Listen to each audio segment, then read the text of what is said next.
are some drills that we work very frequently, if not every day, with our inside linebackers in both pass rush and the run game. So I'm going to start out with this, and we call this reads versus guards. This can be done in the off season, in the summer, when you're not in pads. It can be done during the season and with a scout team or young guys, to where I'm either calling out plays. And so I think there's two ways that I'll do this.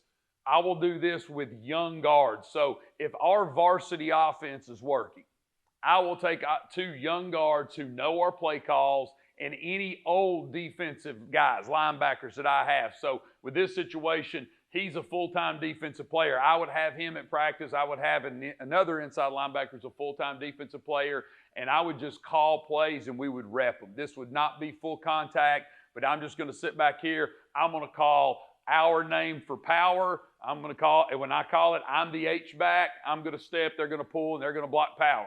Then I may call our name for OY counter, okay? And then he's going to down block, he's going to pull, and all they're doing is working on not worrying about anybody else, focusing their eyes on me as the H and the guard to the H, or I'll back up and say, now I'm the tailback. And we're taking our steps. It's slow, it's half speed. Now, what I do a lot of times also is I'll take it, this is just there's some freshmen standing on our side that aren't doing a whole lot.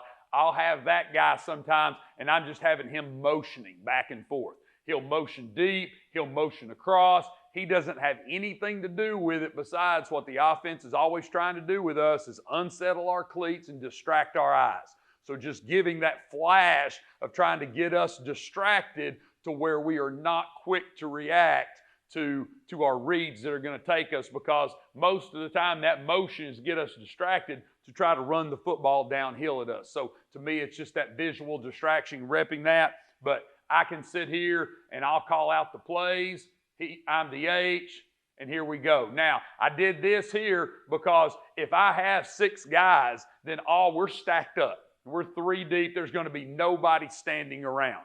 We will rotate who the guy in front is, but he still should be getting the same reps and reads that the guy in front of him is getting. We see that's a power read. He gets a tight flow for me. I'm going to kick out. He's scraping as tight as he can. He's going to fill on the seal block.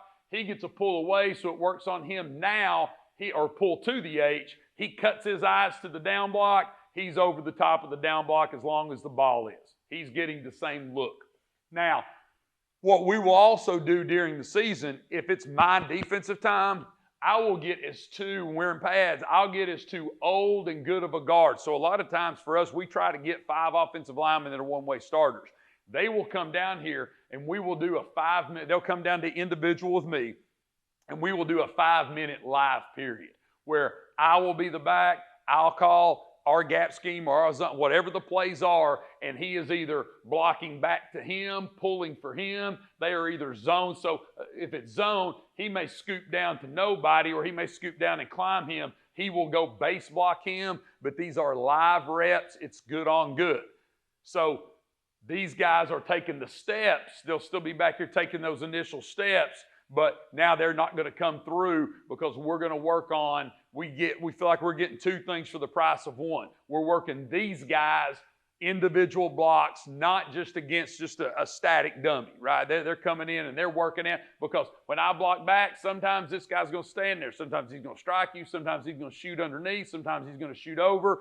Our guys, we drill to do that. So if you expect that guy in a game to block that guy, then doing all those things, don't just in practice have him stand there. He takes 2 steps, he comes, because that's what happens in the scout team, right? I mean, I would love to say that our scout team's always giving us a great look, but a lot of times that guy's going to pull, he's going to take 2 steps, and he's going to stop. Whereas if it's our starting linebacker, he may dart over, dart under, so it's really good work. So I think you can make this drill 2 different things. You can make it a really good live technique working period, or you can make it just a read drill that's slowed down, because now what I want to do when we go to inside after this drill is say, okay, we've added all these other dudes. All we care about is this picture right here. So we'll get that look. I'll line back up and I'll say, okay, whatever our word is, I'll do it again. I may make another defensive call. I may call a pressure. I may call a different front. We're going to get that same look again.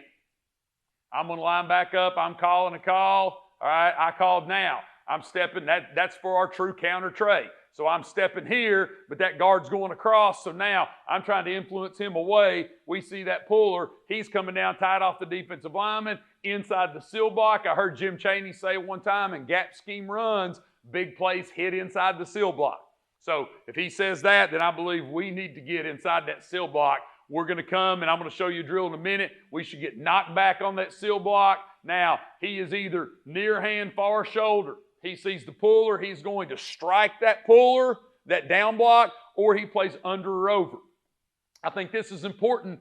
How he plays is dependent upon what kind of player he is. This is a bigger, stronger guy. This is a tight end, H-back that's committed to Michigan. He can play like you want a linebacker to play. He can strike with his hands. He can play over the top. He can do all those things.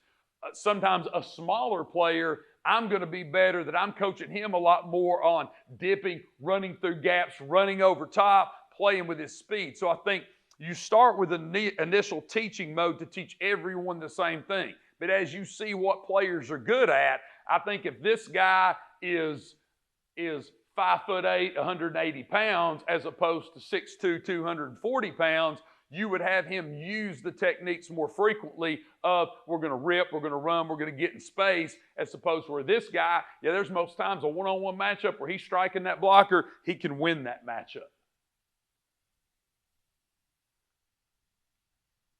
Now, and what I will do a lot of times, especially in the fall, early on, is we will run the exact same call twice just to get that motor learning.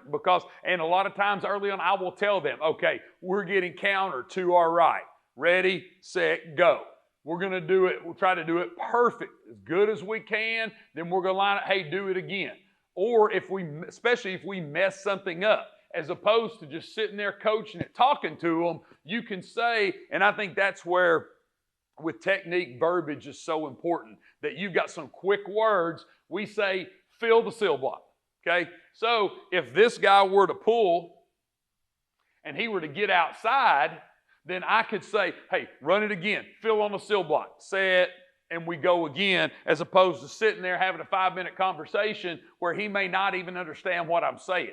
It gives him a chance to come right back, do it again, and do it the right way.